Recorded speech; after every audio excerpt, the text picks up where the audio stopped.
Bueno, vamos con el estudio. No tengo figuras, no he encontrado figuras. ¿Dónde está Lucas? Aquí. Lo siento. No había más figuras, no encontré más figuras sobre el tema de ayer. Pero bueno, no hay problema, ¿verdad? Podemos seguir adelante.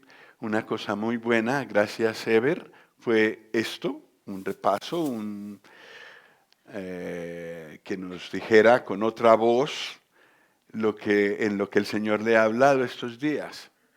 Y yo creo que a todos nos ha hablado de alguna manera especial y particular. Esta historia de José no deja indiferente a nadie. Y está puesta en la Escritura para inspirarnos. Y si podemos ver figuras, sombras del Señor Jesús, mejor que mejor. Llegamos como a la cumbre de lo que el Señor quiere en su palabra, con toda página, con todo libro de la Biblia. Pues terminamos con, en realidad es con Génesis 49 y 50, y vamos a mirar en primer lugar en Génesis 49.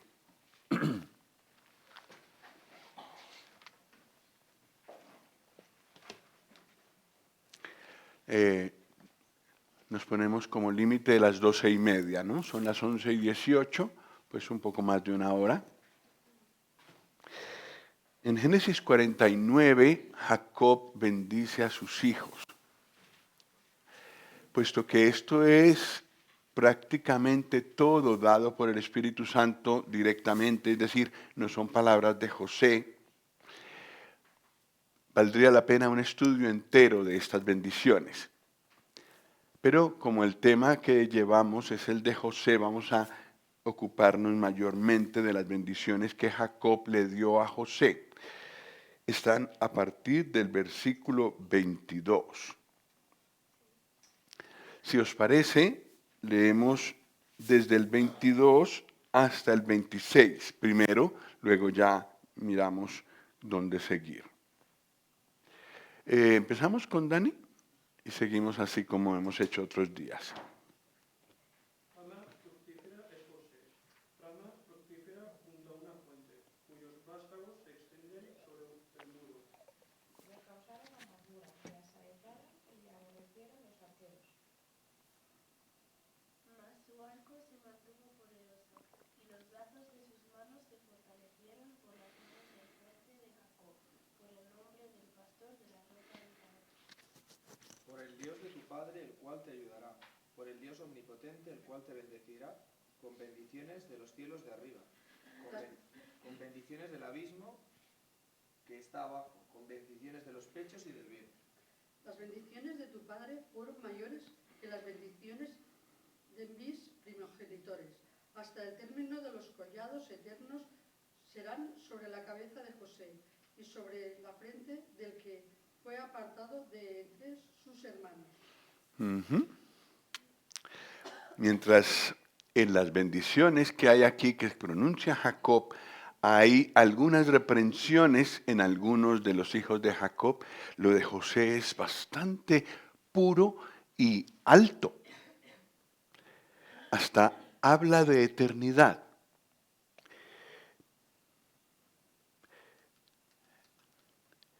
Ha valido la pena todo el esfuerzo que ha hecho José para ir contra la corriente toda su vida. Pero bueno, vamos a mirar algunos detalles de esta bendición, porque lo primero que le dice Jacob a José es esto: rama fructífera es José, cuyos vástagos se extienden sobre el muro. Mucho fruto. ¿Os suena algún capítulo del Nuevo Testamento que hable de fruto, más fruto, mucho fruto? Juan 15. Y notaréis allí que va aumentando el fruto. primero llevar fruto, segundo más fruto y luego mucho fruto. Ese es el diseño del Señor para nuestras vidas. ¿Qué os parece? Ramas fructíferas. Pero nuestro fruto depende de la cepa, depende del tronco principal, mejor dicho, depende de la vid. Entonces, allí en Juan 15, precisamente en el versículo 5, a ver si alguien nos lo lee, o a lo mejor lo leemos todos juntos. Sería una buena idea. Juan 15, 5.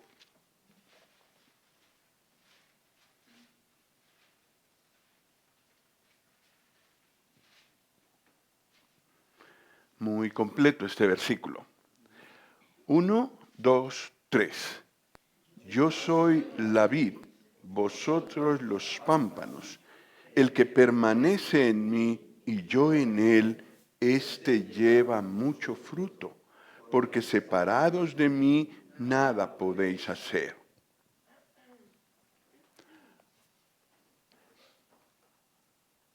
¿Qué dice este versículo? No de nosotros, del Señor Jesús. Que es la vid, la fuente del fruto que damos. Él mismo es fructífero, mucho más que José, por supuesto. Como hemos visto, cada terreno que él conquistó, cada terreno que él pisó, nuestro Señor floreció. También nuestras vidas, cuando Él vino a nuestras vidas, todo cambió. Y ahora florece. Y florece no solo por un tiempo, florece para siempre. Nuestra vida eterna está dando, si va creciendo, va dando más y más fruto, y ese fruto es de Él. En el caso de José también se habla de los vástagos. Él queda en su sitio, pero sus vástagos se extienden sobre el muro. Es decir, su fruto y su vida, su savia, se extiende, va lejos y atraviesa muros. Muros como los que él mismo atravesó. Lo que tuvo de sus hermanos, lo que tuvo en Egipto, todas las cosas que él tuvo que superar. Y bueno, también sus hijos, su descendencia, aunque finalmente no siguió su ejemplo siempre, Efraín y Manasés, lamentablemente, pero este fruto que llevó José se pudo ver en sus descendientes. Y por supuesto, si hablamos del Señor Jesús, pues los vástagos somos nosotros, los pámpanos somos nosotros. Y nosotros mostramos el fruto de Él, como si fuera nuestro, pero no es nuestro. Damos fruto en la medida en que permanecemos en la vid. Sigue diciendo allí otro detalle interesante, rama fructífera junto a una fuente.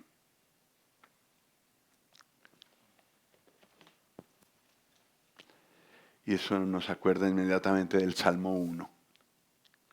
¿Qué dice el Salmo 1?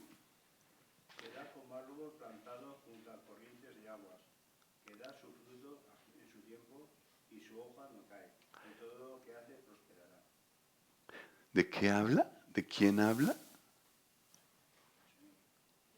Sí, habla del Señor Jesús. ¿En qué carácter?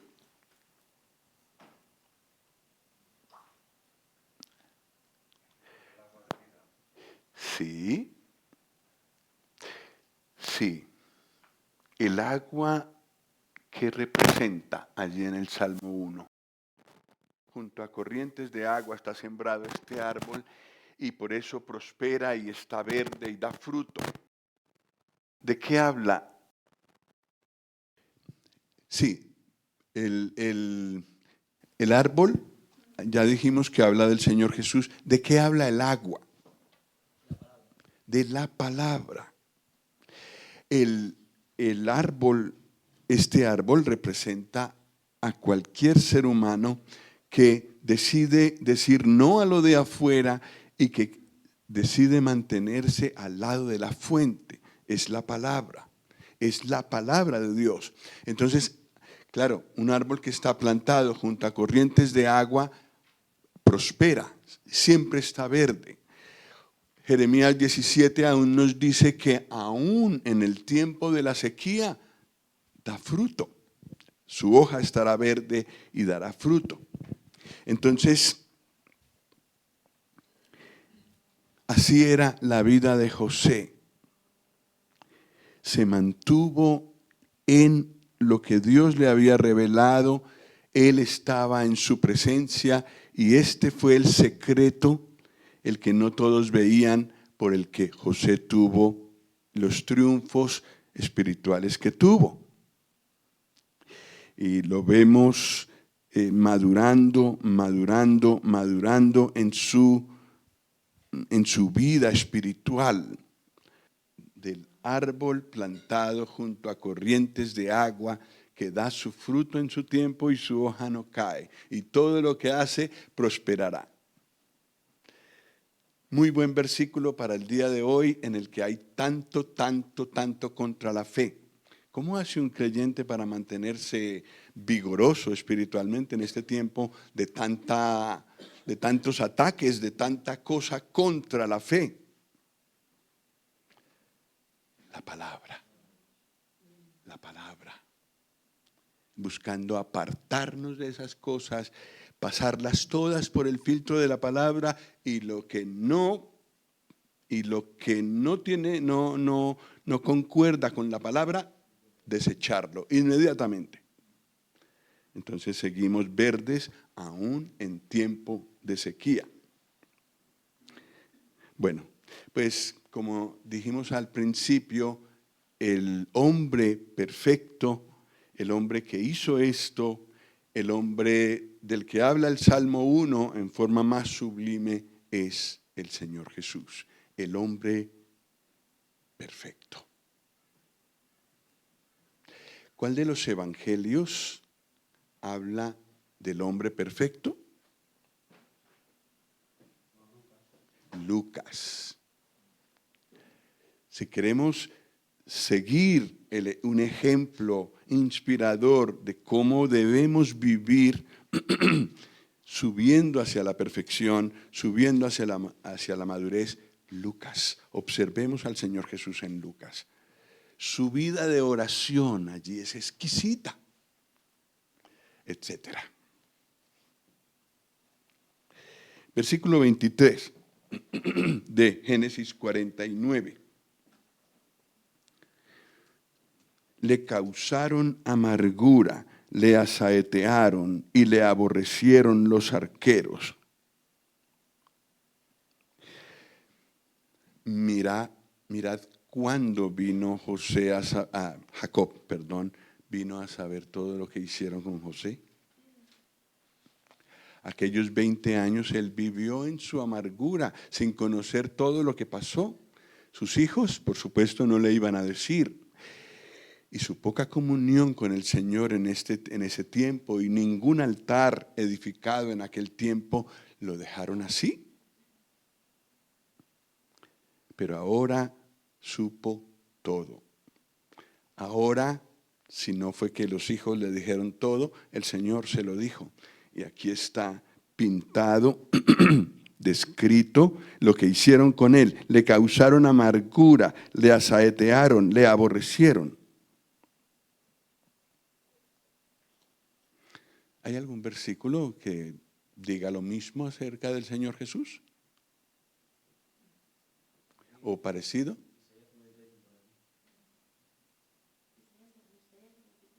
Isaías 53. Sí, el capítulo coincide con el que tengo aquí apuntado. Ahora el versículo busquemos.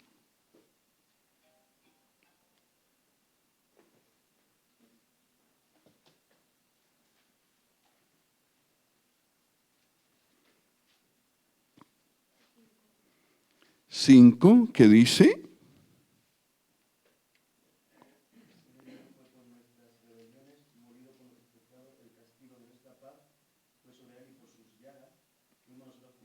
ajá, así aquí habla de todo lo que le hicieron.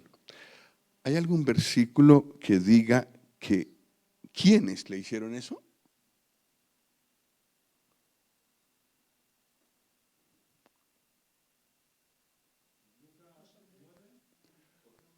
A ver.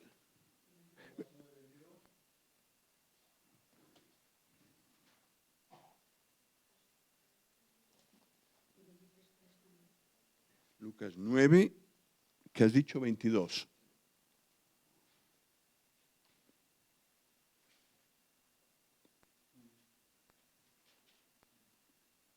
Ujú. Adelante, adelante, Gustavo. Y diciendo, es necesario que el Hijo del Hombre padezca muchas cosas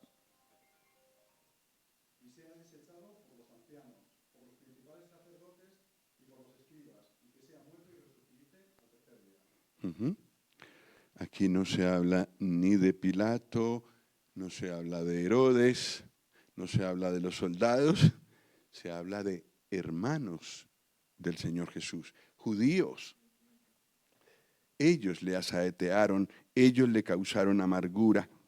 De tal manera que Isaías 53, el versículo 3 dice que el Señor fue experimentado en quebranto. Varón de dolores. Si alguien alguna vez siente que tiene muchos dolores, uno tras otro, tal vez el Señor Jesús es su mejor aliado, porque Él es experimentado en quebranto, varón de dolores, y puede entender el dolor humano, no solo el dolor físico, sino el dolor del alma, como verse aborrecido, asaeteado, amargado, digamos así, por los que Él vino a salvar, los que Él vino a buscar, a los que les dio el primer lugar en su búsqueda. Bueno, versículo 23 de Génesis 49.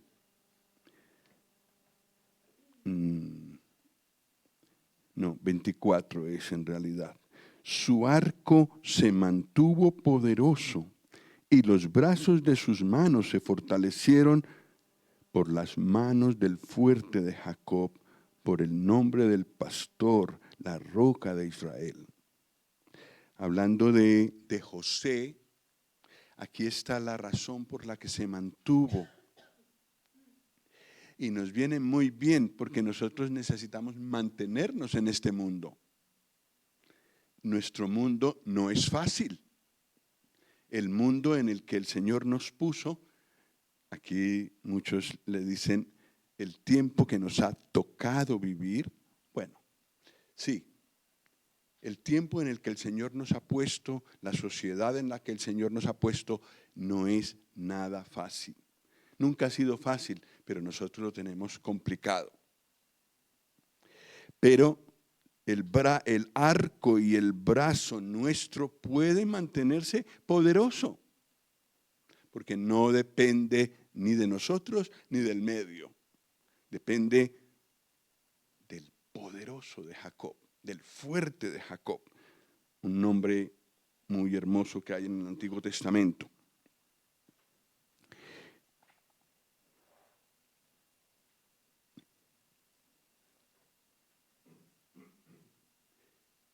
Estaba pensando si hay algún versículo en el Nuevo Testamento que hable de que el Señor Jesús es poderoso.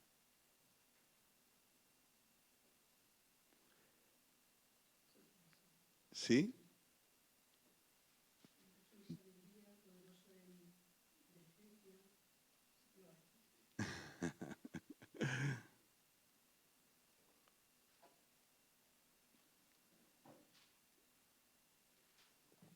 ¿El Señor Jesús es poderoso? Sí, eso nosotros lo sabemos. Y decir lo contrario es casi blasfemia y seguramente que apedrearíamos al tal. Pero busquémoslo en la Escritura.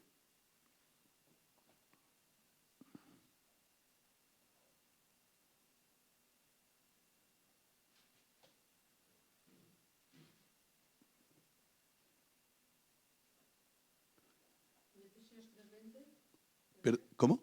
En Efesios 3:20. Efesios 3:20. Aquel que es poderoso para hacer todas las cosas mucho más abundantes de la que pedimos, entendemos según el poder que actúa en nosotros. Ujú. Sí. Y por el versículo 21 sabemos que se habla del Padre. A Él sea gloria en la iglesia en Cristo Jesús. Pero sí muestra un poder inmenso que también está disponible para nosotros. Judas 1:24. Judas 1:24. Y aquel que es poderoso para guardarnos sin caída y presentarnos sin mancha delante de su gloria con gran alegría. Sí. Al único y sabio Dios, nuestro Salvador. Ahí yo creo que tenemos una prueba de que es el Señor, del Señor Jesús que se habla. Poderoso para guardarnos sin caída. Y seguramente todos hemos leído la epístola de Judas. Terrible, terrible. Pero hay alguien que es poderoso para guardarnos sin caída en medio de esas circunstancias de las que habla Judas. Bueno, yo había pensado en Lucas 1:69, nos levantó un poderoso Salvador en la casa de David, su siervo. Pero bueno, este de Judas nos viene muy bien también. Bueno, y ahora hay dos títulos del Señor Jesús, digamos, no figurados en José, sino sencillamente títulos suyos. El Señor Jesús es el pastor, el que mantuvo a José y el que nos mantiene a nosotros, el que puede mantenernos a nosotros. Él es el pastor. ¿De memoria la cita en cuanto a que Él es el pastor? Juan 10. Todos los 30 y tantos versículos. ¿Cuál es el versículo que habla de que Él es el buen pastor? 14. Que dice, Yo soy el buen pastor y conozco a mis ovejas y las mías me conocen. sí, y luego hay más versículos, pero sí, Él es el pastor. Él es la roca de Israel. El Señor es la roca de Israel. Y una roca, aquí que estamos en medio de muchas rocas en el Pirineo, una roca que no se mueve. Nosotros en Colombia tenemos montañas parecidas. Algunas son muy empinadas y grandes y hay un paisaje de montañas hasta a lo lejos. Pero analizándolas, muchas de esas montañas lo que tienen es arena o tierra. Entonces muchas veces se construyen carreteras allí y empieza a caer tierra. Tienen que estudiarlo de otra manera. Pero aquí hay rocas. Nosotros podemos ver desde donde estamos alojados el Turbón. E impresiona, es una roca. Una roca que no se mueve, que no se desgasta. Y el Señor Jesús es la roca de Israel y también es la roca nuestra, la roca de la eternidad. ¿Dónde dice en el Nuevo Testamento que el Señor Jesús es la roca? Excelente.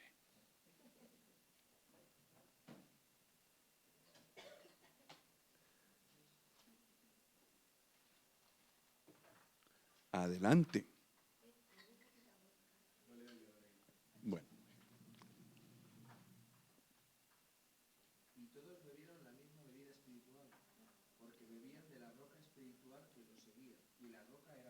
Ujú.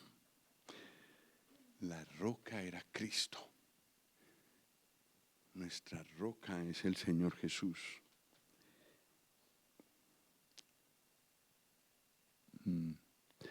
Bueno, 1 Corintios 10:4, esta ya nos viene muy bien. Bueno, vamos a pasar al capítulo 50 de Génesis.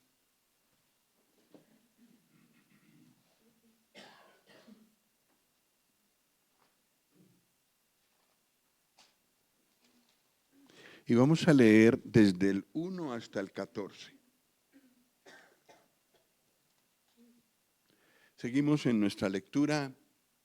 Entonces se echó José sobre el rostro de su padre y lloró sobre él y lo besó. Y mandó José a sus siervos los médicos que embalsamasen a su padre. Y los médicos embalsamaron a Israel.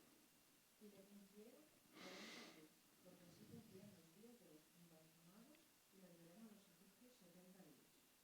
Y Jacob decía a sus tributos, habló José a los de la casa de Faraón, diciendo, si he hablado ahora delante de vuestros ojos, os ruego que habléis en oídos de Faraón, diciendo, mi padre me hizo jurar diciendo, he aquí voy a morir en el sepulcro que cavé para mí en la tierra de Canaán.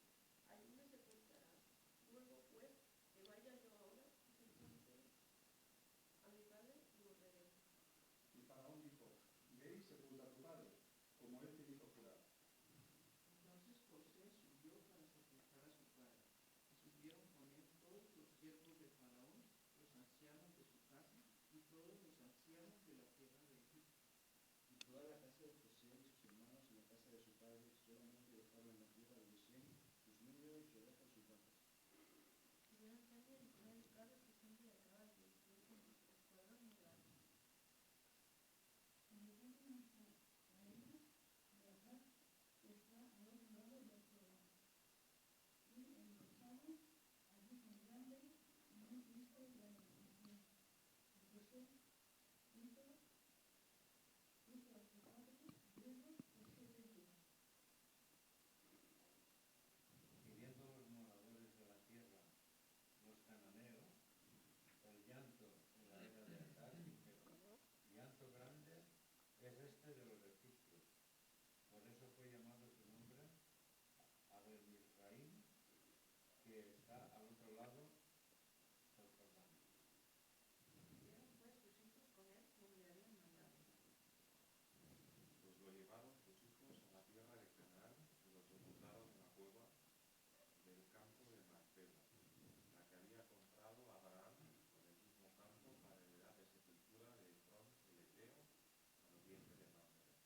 Y volvió José a Egipto, él y sus hermanos, y todos quienes subieron con él a sepultar a su padre, después que lo hubo sepultado.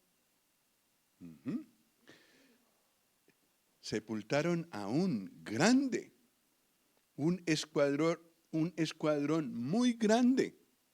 Este hombre famoso llevó a su familia, que no eran pocos, pero aparte les acompañaron otros de Egipto.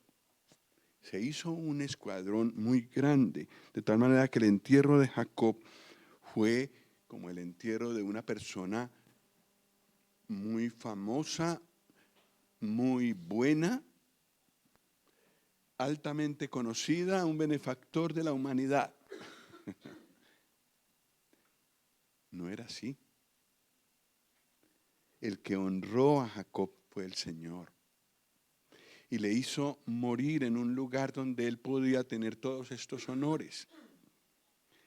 Pero si analizamos su vida, no tenía tanto de ejemplar. El último tiempo. Pero atrás, bueno, también hubo sombras de fe en él, por supuesto, pero no fue exactamente una vida ejemplar. Fue la vida de un luchador, pero con sus propias fuerzas. Sin embargo, el Señor le honró de esta manera. El peregrinaje de Jacob termina, muere en el 49:33. Cuando acabó Jacob de dar mandamientos a sus hijos, encogió sus pies en la cama y expiró. Y fue reunido con sus padres.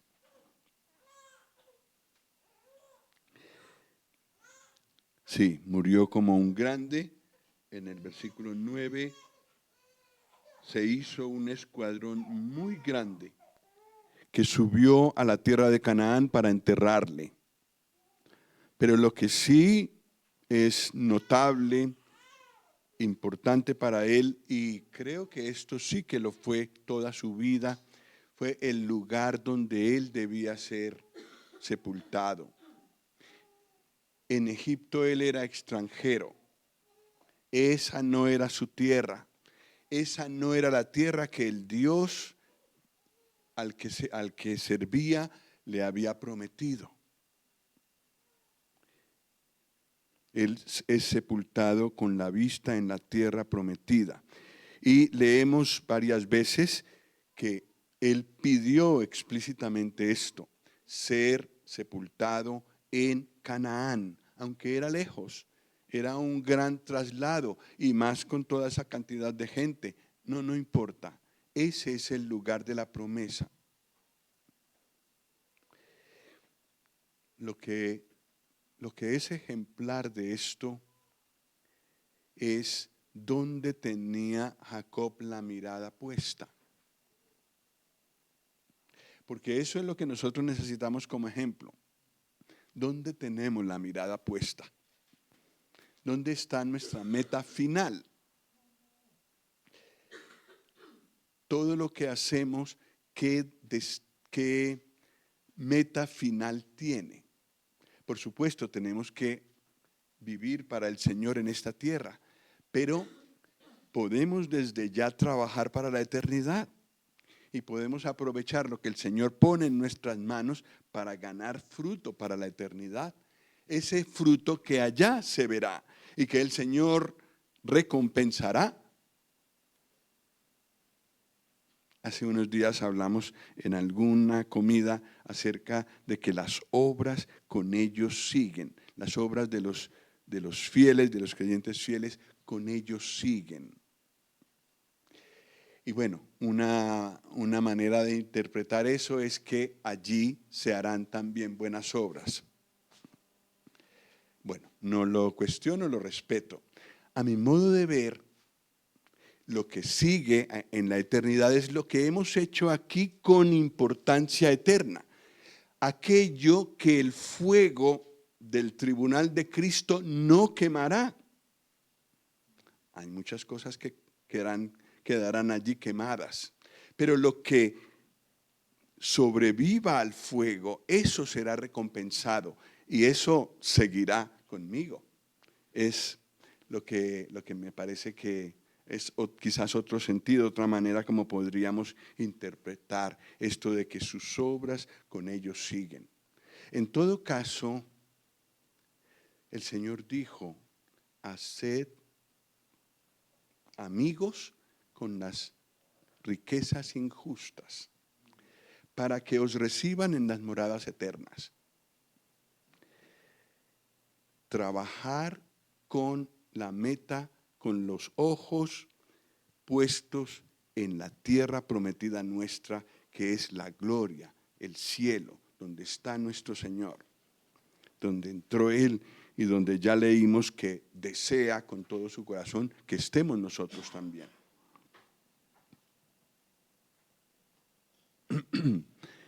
Yo creo que un buen ejemplo de esto es Filipenses 1, 21 y 23. ¿Quién está hablando allí? Pablo. ¿Y qué nos dice?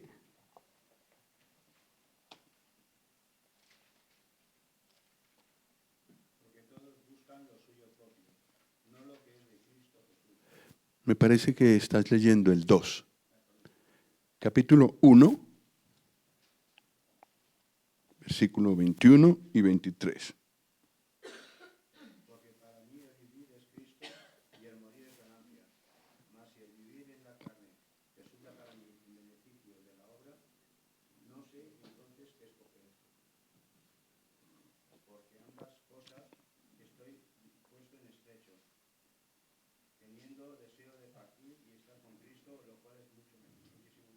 Ujú. Un creyente que mira a la muerte con la perspectiva de la tierra prometida.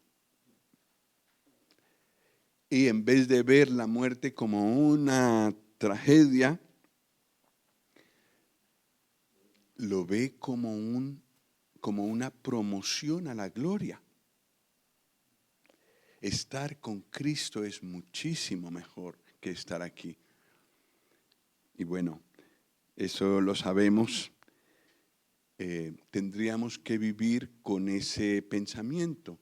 Y cuando hablamos con otras personas acerca de la muerte, también tendría que dejarse ver esa esperanza que tenemos. Tenemos esperanza. Entonces no tenemos que ser como los otros que no tienen esperanza. Bueno, continuemos. Vamos a mirar ahora a José después de la muerte de su padre. Otra prueba de si todo lo que hizo lo hizo porque su padre estaba vivo y presente, o si después de la muerte de él, José conservaba sus pensamientos, digamos así, o lo que él mostró durante la vida de su padre. Vamos a leer del 15 al 26. Es decir, del 15 al final. ¿Dónde íbamos en la lectura? Bueno.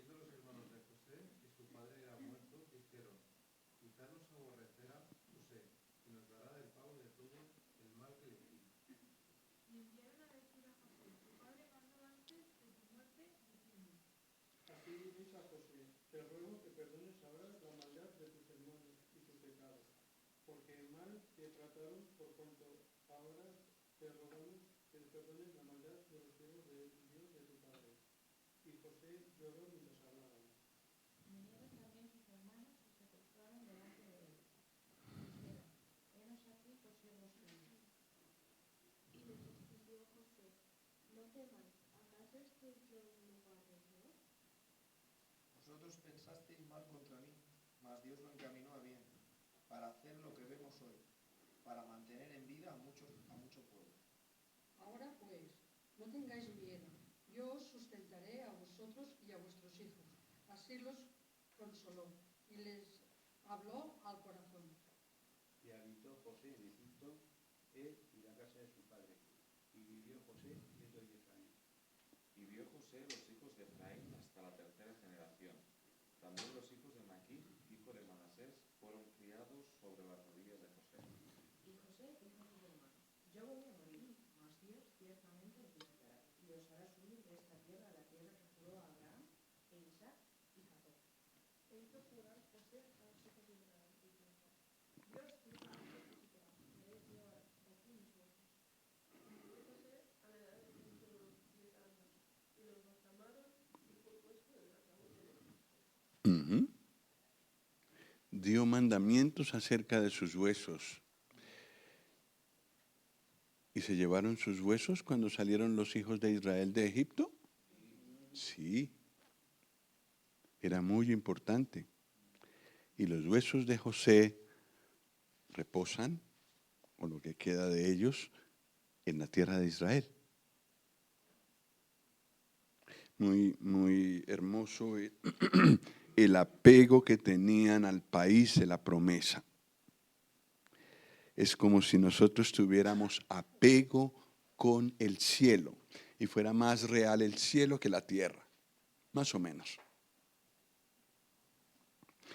Bueno, en los primeros versículos se ve una confesión. Ahora llegan los hermanos de José al punto de confesar todo lo que hicieron. Sentían tanta indignidad delante de José, sentían tan profundamente su pecado que no lo hicieron en primera persona. Te confesamos que hicimos esto, esto y esto. No, pusieron de testigo a Jacob. Tu padre dijo esto. Claro, José respeta a su padre, entonces va a escuchar lo que vamos a decir. No sé si Jacob dijo eso. No lo sé. Probablemente no. José está muy convencido que no.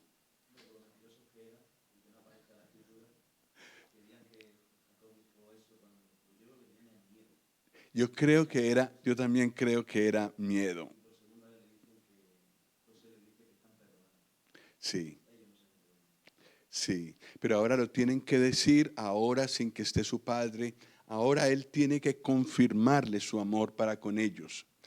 Pero la cuestión, digamos, el núcleo de esto que ellos dicen es que confiesan todo lo que hicieron. Lo ponen en boca de su padre, buscaron una manera de hacerlo, pero lo hicieron.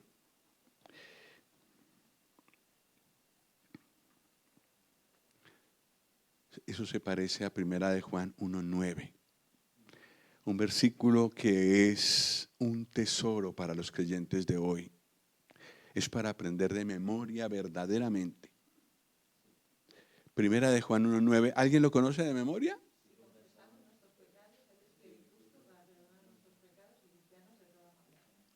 Gracias. Que lo has dicho de memoria, Esther. Sí, muy bien. ¿Y tú también? Muy bien. Si confesamos nuestros pecados, Él, Dios, es fiel al Señor Jesús, porque Él hizo la obra, y es justo para con nosotros, porque alguien ya pagó por ese pecado, para perdonar nuestros pecados y limpiarnos de toda maldad. Si el pecado deja mancha, que es lo que yo creo, es limpiada esa mancha. La confesión es maravillosa. Y no solo delante de Dios es maravillosa, porque el camino queda otra vez abierto para la comunión con Él, sino que también nos permite andar en luz unos con otros. Cuando fallamos el uno al otro y nos pedimos perdón. La confesión es medicinal. Y yo le agradezco mucho al Señor este versículo. Porque a veces has hecho algo y te sientes muy culpable. O a lo mejor te recuerdan cosas que hiciste en otro tiempo y que no te habías dado cuenta que había un pecado. Y pensar que el Señor Jesús pagó en la cruz todos esos pecados, de los que tú eres consciente y de los que no eres consciente porque no conocías la palabra, porque no te conoces completamente. Hay cosas que has hecho y que solo Dios ve, que tú no eres consciente. Pues de todo eso el Señor Jesús te ha limpiado. Y claro, no somos llamados a confesar, Señor, perdóname todo lo que he hecho. Así no funciona la cosa. Allí no estoy arrepentido de nada. Cosas que llegan a mi conocimiento, de las que soy consciente. Señor, he hecho esto. Y lo digo con detalle. Me arrepiento de esto que he hecho. Pero te doy gracias por el Señor Jesús. Te doy gracias por su cruz, donde ese pecado fue pagado completamente conforme a tu santidad. Y luego seguir recitando el versículo, Dios es fiel y justo para perdonar nuestros pecados y limpiarnos. Y sentir la fuerza de esas palabras, perdón y limpieza. Esa es de las sensaciones más hermosas que hay sobre esta tierra, creo yo. Sentir el perdón de Dios. Sentir descanso en lo que el Señor Jesús hizo. La cruz real para mí. Maravilloso este versículo. Y que nos libera. Nos libera. Los hermanos de José estaban verdaderamente preocupados. ¿Qué merecían Si Dios les recordó el pecado, si lo fueron viendo después de esos 20 años, y tal vez durante los 20 años los persiguió, eso, torturándolos ese pecado, y pensando, ¿qué merecemos? ¿Qué hubiéramos hecho nosotros en lugar de José? La ley es así, la ley acusa. Pero gracias al Señor por la gracia, que perdona, que olvida y que enriquece a los perdonados. Gracias al Señor por esta figura de José que nos muestra la gracia en el Antiguo Testamento.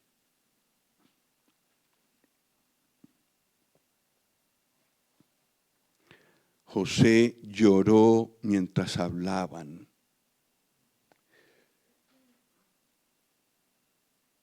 Otra vez José llorando.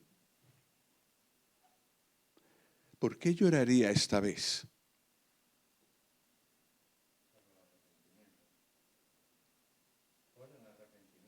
Por ver el arrepentimiento de sus hermanos, podría ser. A ver, ¿alguna otra idea por qué lloraba José?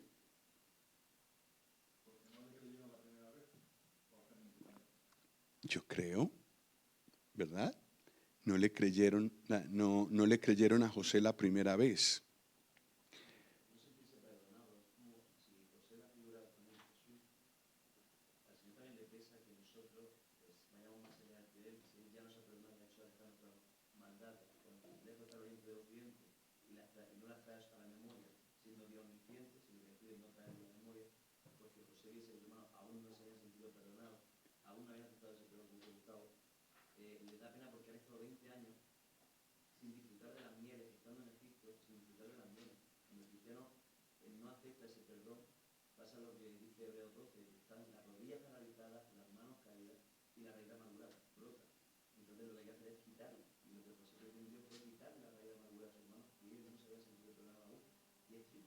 Sí, pero esto es muy real. Confesar y confesar al Señor el mismo pecado y no sentirse perdonado. Yo creo que por eso es muy importante este versículo. Quizás el Señor no llora, pero sí no sé qué sentimiento tendrá Él, pero en todo caso de nuestra parte, no creer en su perdón y no descansar en su perdón es falta de fe.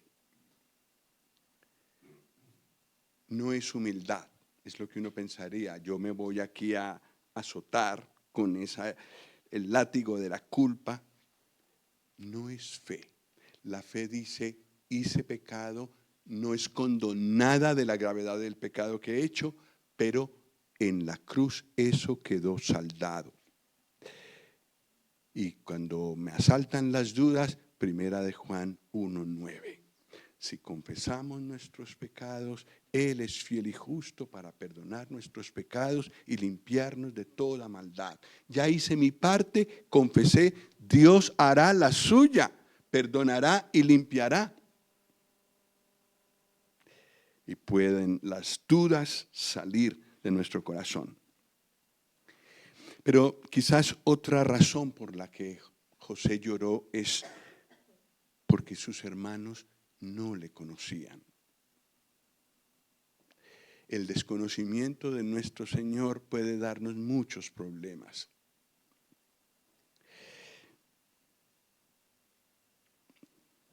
Bueno, este es un versículo que habla de ese desconocimiento, Juan 14:9.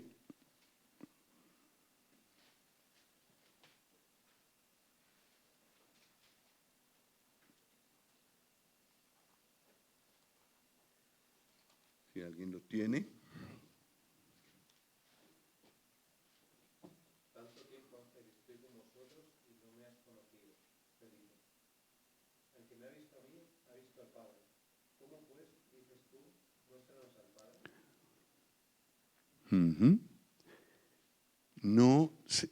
No habían podido ver al Padre, no lo habían podido reconocer en el Señor Jesús. aunque habían tenido todas las evidencias. No conocían, es decir, no habían comprobado todo lo que el Señor Jesús dijo, que Él había venido en nombre de su Padre y que las obras que hacían mostraban a su Padre. Desconocimiento del Señor Jesús, de quién era.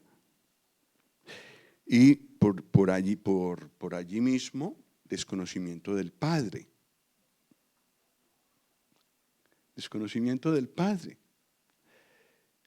Y sí, esto nos puede pasar a nosotros también. Bueno, hay un caso en el que este desconocimiento del Señor le jugó una muy mala pasada a alguien. Estoy pensando en cuando el Señor, cuando habla de la parábola de las 10 minas.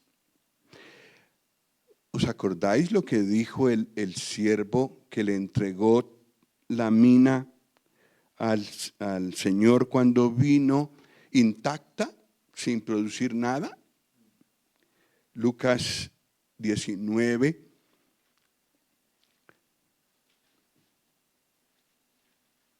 Versículo 21, él expresa por qué lo hizo. 21 al 23.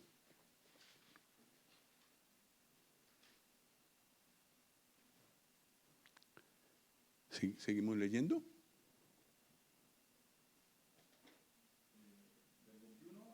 Sí, por favor. ¿Sí? ¿Está bien? Porque tuve miedo de ti, por cuanto eres hombre severo, que tomas lo que no pusiste y ciegas lo que no sembraste.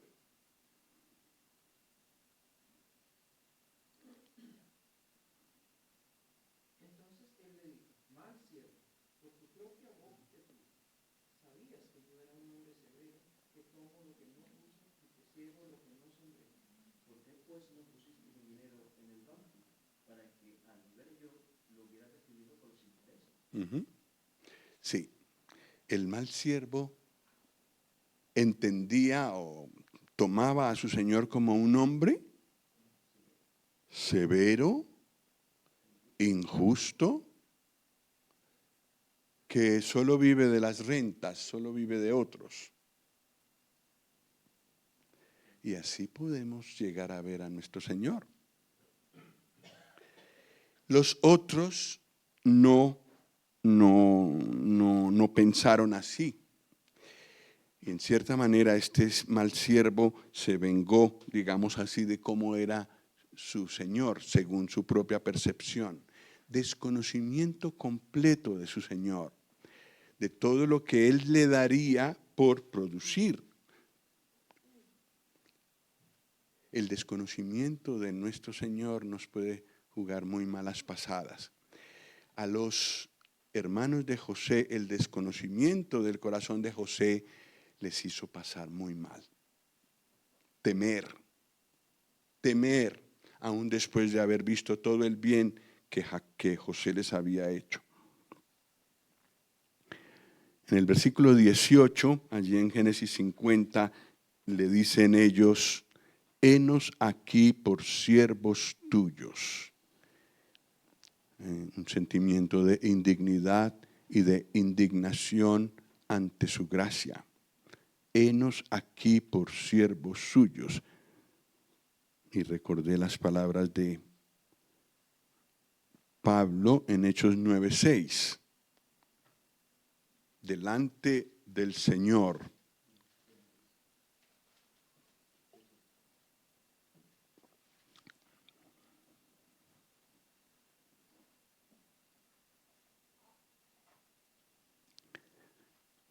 ¿Dónde íbamos en la lectura? Hechos 9:6.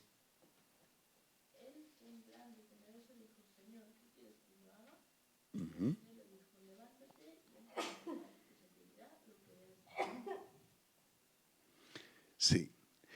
Y si leemos la vida de Pablo, a partir de ese momento notaremos que esto fue una decisión de corazón.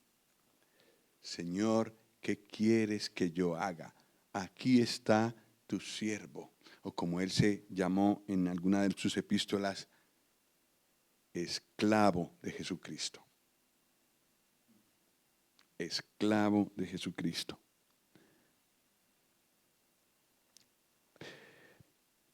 Versículo 19 de Génesis 50.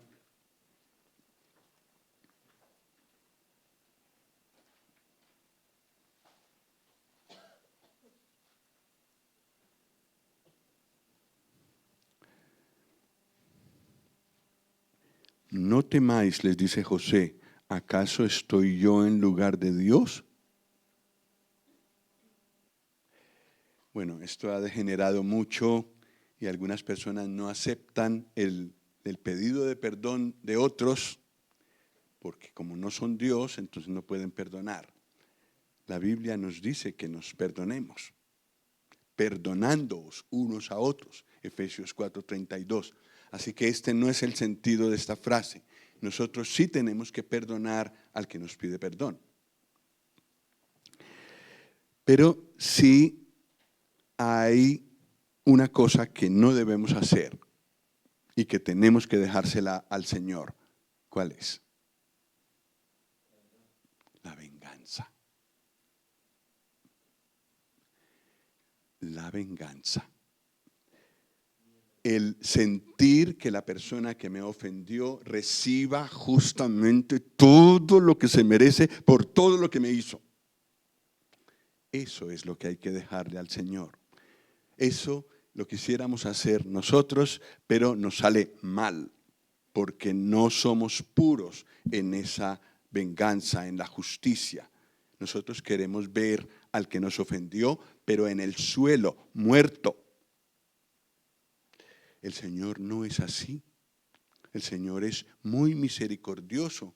Él sí cobrará todo. Él sí hará caer su ira sobre este mundo, sobre el que le ha ofendido. Pero al final, mientras tanto, dará oportunidades y oportunidades de arrepentimiento. Por eso no tenemos que vengarnos nosotros mismos, sino dejar lugar al Señor, que Él se vengue. Él lo hará bien, podemos confiar en eso. ¿Dónde dice eso en el Nuevo Testamento? Así como. Gracias. Romanos 12:19. Entonces ahora leámoslo. 19 y 20.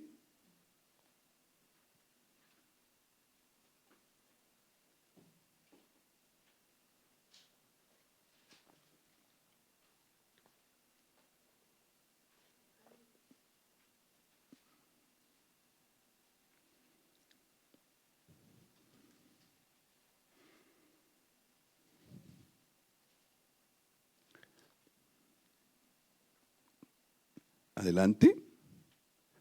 Puede ser tú mismo, Gustavo.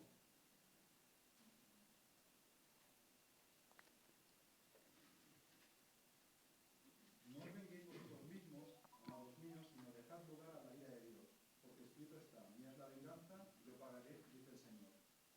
Así que, si tu enemigo tuviera hambre, dale de comer, si tuviere sed, dale de beber. Pues haciendo esto, ascuas de fuego amontonarás sobre su cabeza. Sí. En estas acciones con el enemigo se ve si he dejado al Señor la venganza o no. Son como pruebas de que sí lo he hecho. Bueno, dejemos la venganza en las manos del Señor. Volviendo a Génesis 50, versículo 20, palabras majestuosas para grabar en la memoria de parte de José. Lo leemos juntos. Génesis 50, 20. 1, 2, 3. Vosotros pensasteis mal contra mí, mas Dios lo encaminó a bien para hacer lo que vemos hoy, para mantener en vida a mucho pueblo.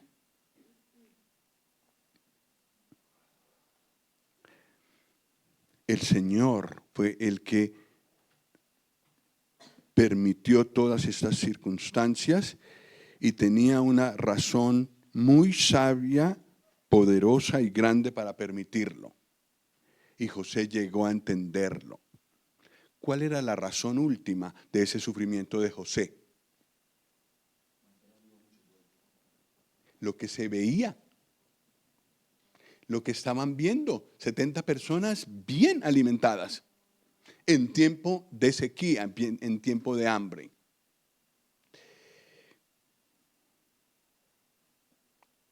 Eso también ocurrió en la cruz, ¿verdad?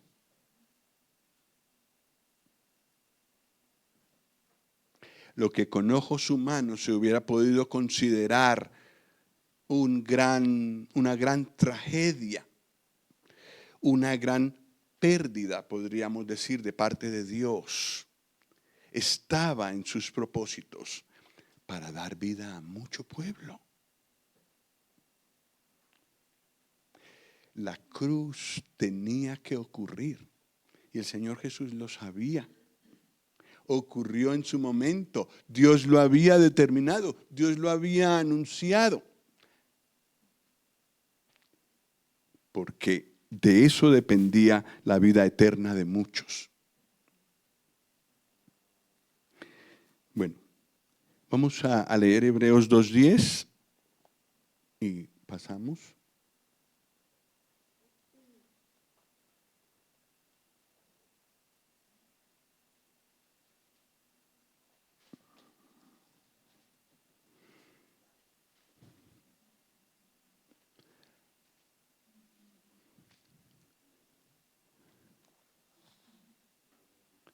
A ver, gracias de antemano por el que leerá. Hebreos 2:10.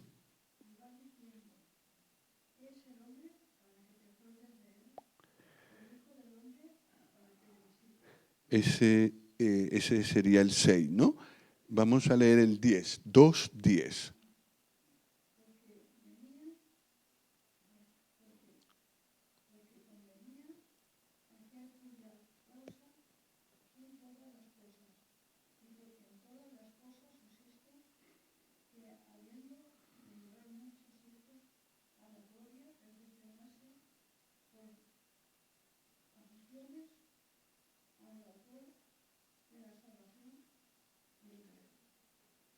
Qué bonito.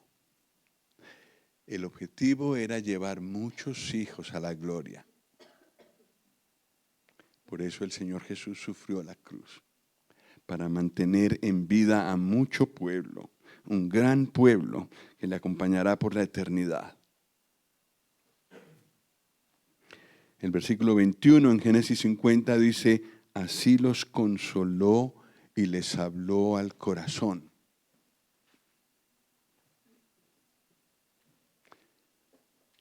Hermosas palabras. Uno quisiera, bueno, yo creo que se pueden aplicar directamente a nosotros, pero uno quisiera encontrar en el Nuevo Testamento algo que dijera exactamente eso. No lo he encontrado, a lo mejor alguno de vosotros lo sabe, pero sí que encontré lo que el Señor hizo con Pedro, el que le negó. Juan 21:17.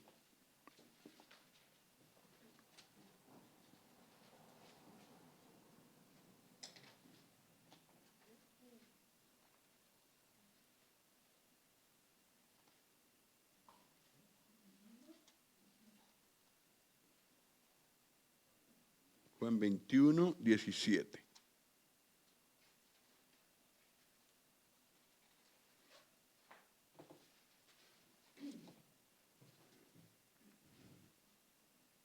Y le dijo la tercera vez, Simón, hijo de Jonás, ¿me amas? Pedro se entristeció de que le dijese la tercera vez, ¿me amas? Y le respondió, Señor, tú lo sabes todo, tú sabes que te amo.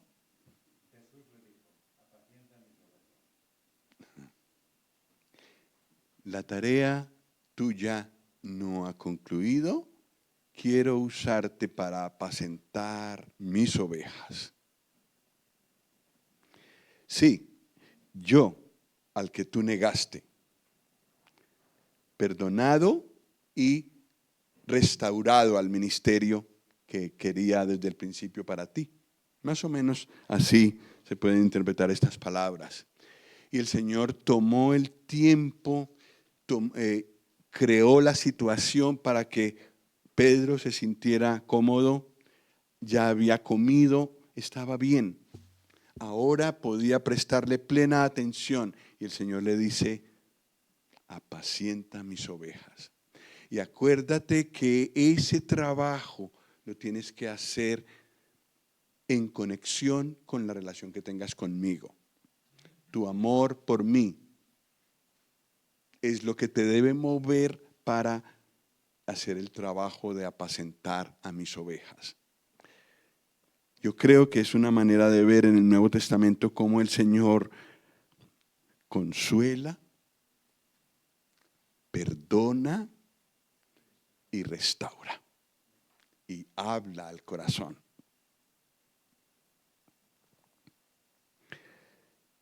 En los versículos 24 al 26, José da mandamiento acerca de sus huesos.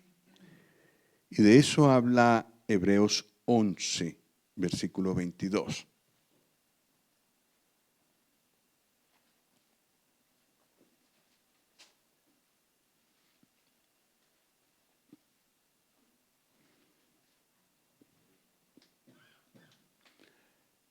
Este versículo parece sacado de Génesis. Bueno, leamos. Hebreos 11, 22.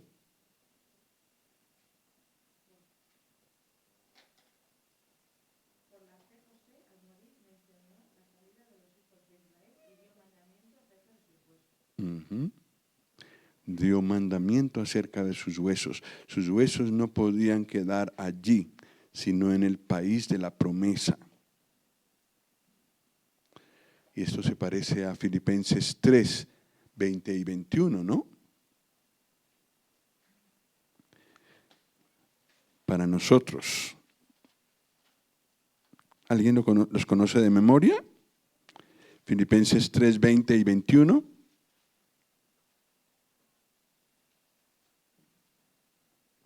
Y sí. Bueno, sí, correcto. Mas nuestra ciudadanía está en los cielos, de donde también esperamos al Salvador, al Señor Jesucristo, el cual transformará el cuerpo de la humillación nuestra para que sea semejante al cuerpo de la gloria suya, por el poder con el cual puede también sujetar a sí mismo todas las cosas. Nuestra ciudadanía está en los cielos, de donde también esperamos al Salvador. Es decir, nuestro ojo está mirando a ese momento en el que vendrá el Señor. Nos ayuda a mirar al cielo porque allí está sentado Cristo a la diestra de Dios. Y Colosenses 3 nos dice muy claramente: poned la mira en las cosas de arriba, donde está Cristo sentado a la diestra de Dios. Pero tiene otra ventaja, y es que de allí es que Él viene. Entonces, qué bueno de vez en cuando, sobre todo cuando estamos en la montaña, en el Pirineo, por ejemplo, y levantamos los ojos a los cielos, a un cielo azul o quizás con nubes, y pensamos: de allí vendrá nuestro Señor. Y nos llevará para siempre con Él. Allí pertenezco. Y Señor, ayúdame a trabajar hacia allá con la mira puesta en lo que nos espera, en lo que tú has prometido. Nuestra tierra prometida, nuestro cielo prometido, lo que el Señor ha prometido para nosotros.